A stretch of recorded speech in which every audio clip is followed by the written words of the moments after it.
Hi there, and Merry Christmas. My name's Tom Kaler, and I'm with the State Street Theater. The story I'm going to read is a classic from O. Henry, and it's called The Gift of the Magi. $1.87. That was all. She had put it aside 1 cent, and then another, and then another, in her careful buying of meat and other food. Della counted it 3 times, $1.87. And the next day would be Christmas. There was nothing to do but fall on the bed and cry. So Della did it.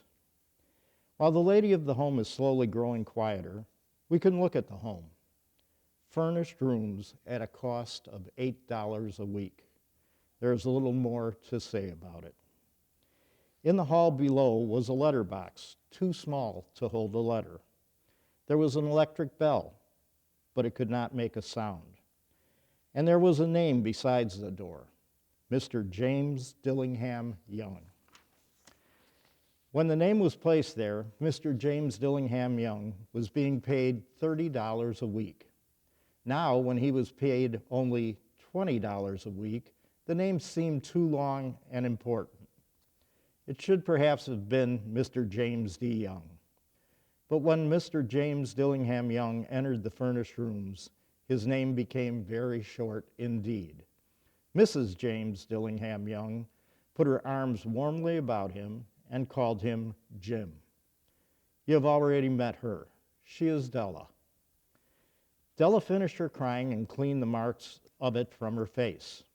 She stood by the window and looked out with no interest.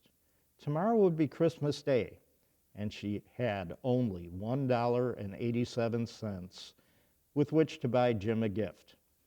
She had put aside as much as she could for months, and this was the result. $20 a week is not much.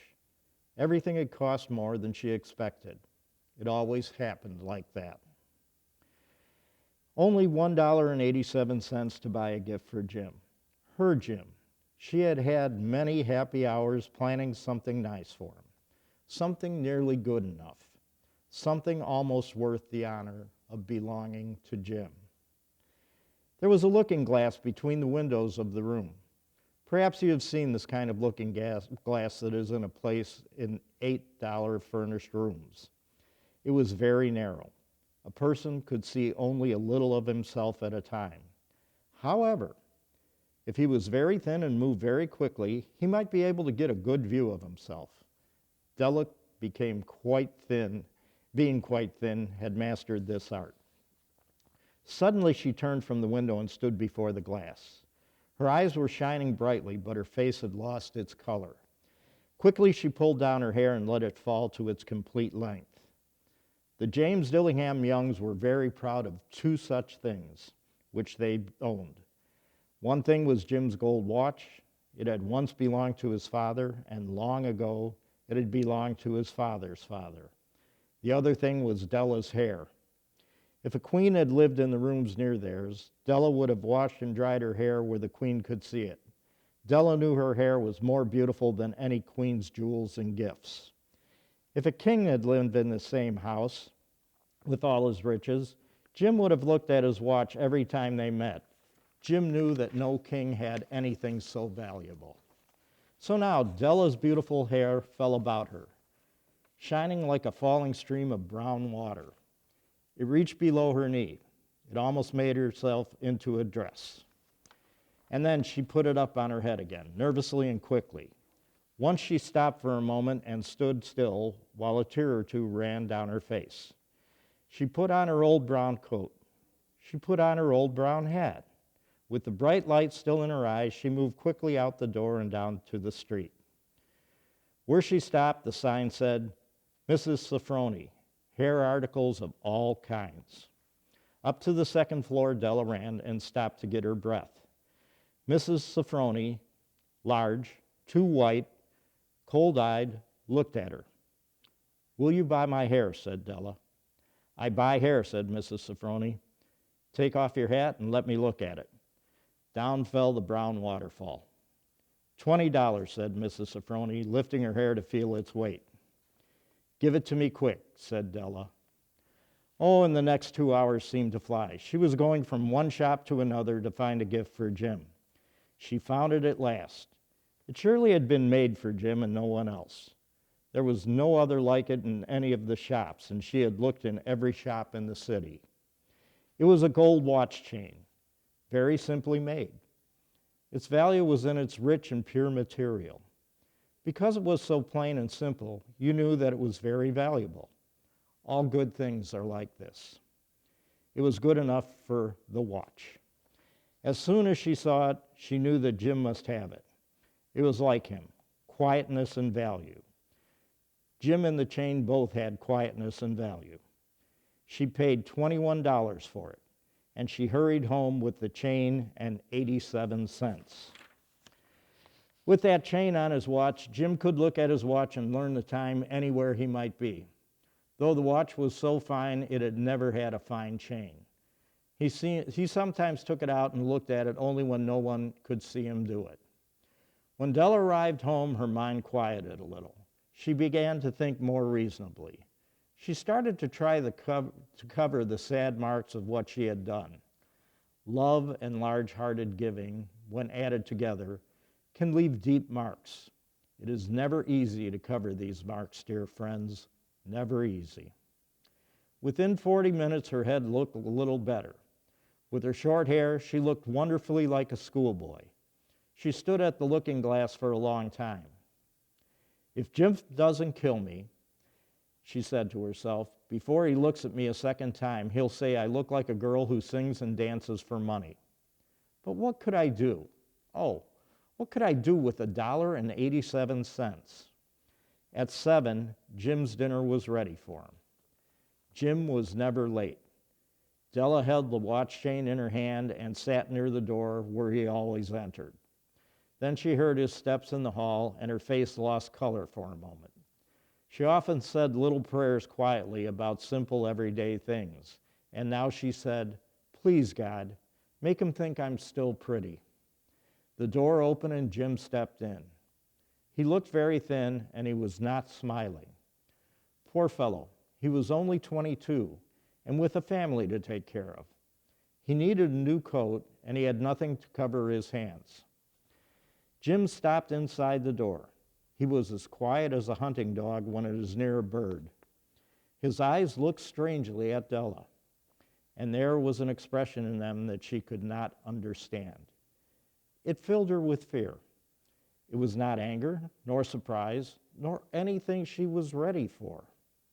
He simply looked at her with that strange expression on his face. Della went to him. Jim, dear, she said, don't look at me like that. I had my hair cut off and sold it. I couldn't live through Christmas without giving you a gift. My hair will grow again. You won't care, will you? My hair grows very fast. It's Christmas, Jim. Let's be happy. You don't know what a beautiful, nice gift I got for you. You cut off your hair, asked Jim slowly, and he seemed to labor to understand what had happened. He seemed not to feel sure he knew. Cut it off and sold it, said Della. Don't you like me now? I'm me, Jim. I'm the same without my hair. Jim looked around the room. You say your hair is gone, he said. You don't have to look for it, said Della. I sold it, I tell you. Sold and gone, too. It's the night before Christmas, boy. Be good to me because I sold it for you. Maybe the hairs of my head could be counted, she said, but no one could ever count my love for you. Shall we eat dinner, Jim? Jim put his arms around his Della. For 10 seconds, let us look in another direction. $8 a week or $1 million a year, how different are they? Someone may give you an answer, but it still will be wrong. The Magi brought valuable gifts, but that was not among them. My meaning will be explained soon. From inside the coat, Jim took something tied in paper. He threw it upon the table. I want you to understand me, Della, he said. Nothing like a haircut could make me love you any less. But if you'll open that, you may know why I felt what I did when I came in. White fingers pulled off the paper, and then a cry of joy. And then it changed to tears.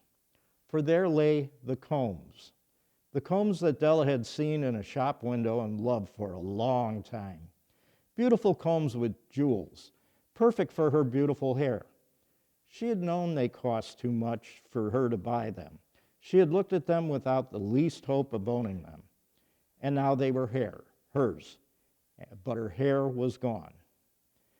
But she held them to her heart and at last was able to look up and say, "My hair grows so fast, Jim."